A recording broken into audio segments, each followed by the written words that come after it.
Halo, salam jumpa bersama mata pelajaran antropologi bersama dengan Ner David untuk kita membahas bersama materi antropologi kelas 12. Tentunya ini adalah suatu hal yang tentunya sangat kita sudah pelajari baik di dasar sampai dari kelas 10 sampai kelas 11, dan tentunya antropologi kelas 12 ini akan melengkapi dari mata pelajaran di kelas 10 dan kelas 11. Nah, adik-adik, perlu kita pahami bersama bahwa kita akan bahas bersama-sama. Coba perhatikan slide ini. Kita akan bahas bersama konsep-konsep tentang perubahan sosial, pembangunan nasional, globalisasi, dan modernisasi. Tentunya kita berharap untuk adik-adik sekalian bisa memahami bersama, walaupun kita dibatasi lewat media daring, bahkan juga video pembelajaran ini. Semoga bermanfaat. Marilah kita berinovasi, membangun citra diri kita menjadi orang-orang yang kreatif, dan jangan menunggu buku atau menunggu apa-apa saja, tapi marilah kita jadi kreatif, memotivasi diri kita untuk belajar menjadi pribadi yang lebih baik. Dan sebagai slogan kita, maju bersama hebat semua, kiranya kita menjadi hebat dan tentunya menjadi pribadi yang berinovasi dan kreativitas. Nah, masuk dalam materi, tentunya dalam perubahan sosial merupakan sebuah proses sosial yang terjadi dalam masyarakat dimanapun dan kapanpun. Perubahan sosial serta perubahan kebudayaan adalah dua proses perubahan yang serupa tapi tidak sama. Itu perubahan sosial. Kemudian, telah banyak pendapat tentang perubahan sosial dari masyarakat. Selain dari masyarakat, banyak para ahli pula yang mendefinisikan pengertian perubahan sosial. Menurut Selo Sumarchan, perubahan sosial adalah semua perubahan yang terjadi pada lembaga kemasyarakatan dalam suatu masyarakat yang mempengaruhi sistem sosialnya dan mencakup di dalamnya nilai-nilai dan pola-pola perilaku di antara kelompok-kelompok yang ada dalam masyarakat. Menurut McIver, perubahan sosial adalah perubahan dalam hubungan sosial atau relationship atau dalam pola-pola kehidupan masyarakat sebagai perubahan terhadap keseimbangan hubungan sosial. Kemudian menurut Samuel Kyoning, perubahan sosial lebih menunjukkan pada modifikasi-modifikasi yang terjadi dalam pola-pola kehidupan manusia. Modifikasi tersebut terjadi karena ada sebab-sebab internal maupun eksternal. Nah, kembali ke teori-teori perubahan sosial. Pertama, teori evolusioner. Tokoh dari teori ini adalah Auguste Comte, Herbert Spencer, Louis Hart Morgan. Dalam teori ini memandang bahwa perubahan sosial memiliki arah tetap yang dilalui oleh semua masyarakat. Kemudian, kedua, teori siklus. Tokoh dalam teori ini antara lain Vitrim, Sorokin, Arjab Toyben. Teori ini memandang bahwa ada sejumlah tahapan yang harus dilalui oleh masyarakat. Ketiga, teori fungsional. Para pengamat teori fungsional menerima perubahan sebagai suatu yang konstan dan tidak memerlukan penjelasan. Perubahan-perubahan dianggap mengacaukan keseimbangan masyarakat. Kemudian, teori konflik. Dalam teori ini menilai bahwa konstan adalah konflik sosial, bukan perubahan. Perubahan hanyalah sebagai akibat dari konflik. Baru faktor-faktor pendorong dan penghambat perubahan sosial.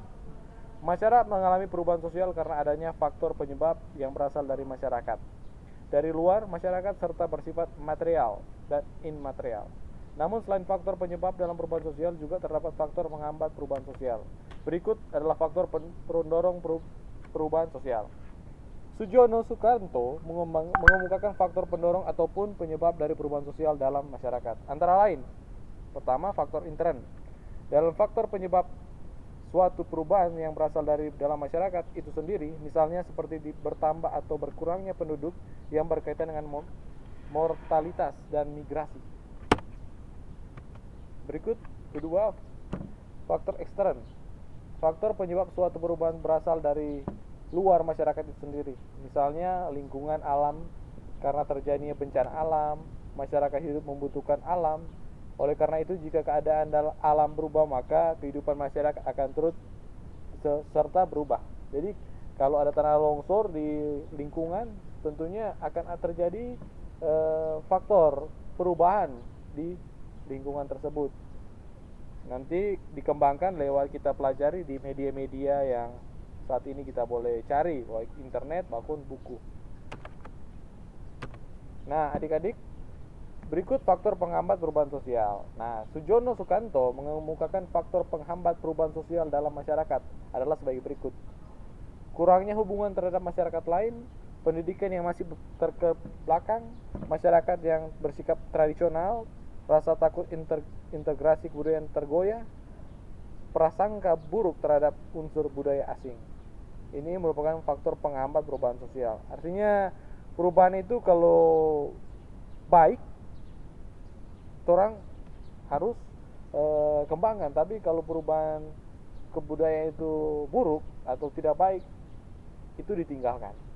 Nanti banyak contoh-contoh yang kita lihat di beberapa materi-materi yang kita akan bahas bersama.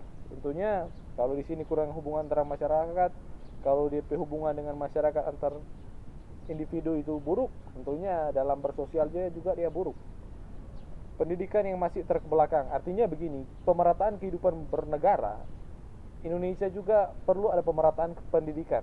Karena di setiap pelosok-pelosok desa atau pelosok-pelosok daerah, tentunya ada pendidikan yang masih terkebelakang. Marilah kita untuk membahas ini kita lihat dari latar belakang pendidikan kita yang terus berkembang, walaupun fasilitas pendukung kita ya masih kurang, apalagi di daerah-daerah pedalaman. Tentunya ini jadi tantangan bagi kita dan bagi negara kita. Berikut adalah masyarakat yang bersikap tradisional. Artinya masyarakat yang tidak mau menerima budaya atau menerima perubahan sosial yang terjadi seiring perkembangan zaman. Jadi modernisasi itu sangat penting bagi masyarakat itu sendiri. Tentunya teknologi yang sangat berkembang saat ini yang semakin masif untuk kita ketahui bersama. Jadi marilah kita belajar untuk beradaptasi dengan perubahan-perubahan sosial yang terjadi di masyarakat. Baru rasa takut integrasi kebudayaan tergoyah. Jangan takut budaya kita tergoyah oleh budaya-budaya yang tidak sopan atau budaya-budaya yang tidak baik.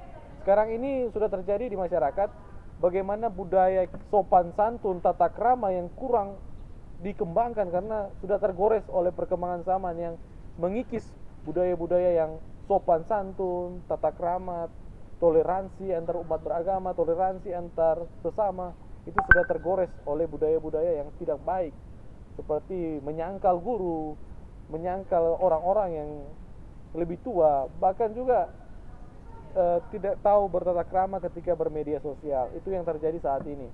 Kemudian prasangka buruk terhadap unsur budaya asing. Jangan memandang bahwa budaya-budaya asing itu buruk semua. Tapi kita harus tahu bersama bahwa ada budaya-budaya yang kita harus ambil contoh tentang bagaimana budaya-budaya itu baik untuk kita ketahui. Jadi kita pelajari dan kita ketahui bersama bahwa ini budaya juga perlu untuk diketahui. Kemudian sampai di sini juga pertemuan kita. Nanti untuk tugas pembelajaran nanti akan dibagikan di classroom, tugas atau quiz. Nanti kita akan pelajari bersama dan menerapkan uji kompetensi. Dan silakan menonton video ini untuk kita mengetahui, walaupun hanya singkat, tapi kiranya bisa bermanfaat bagi adik-adik ketika membaca bersama. Sampai di sini dulu untuk pertemuan kita.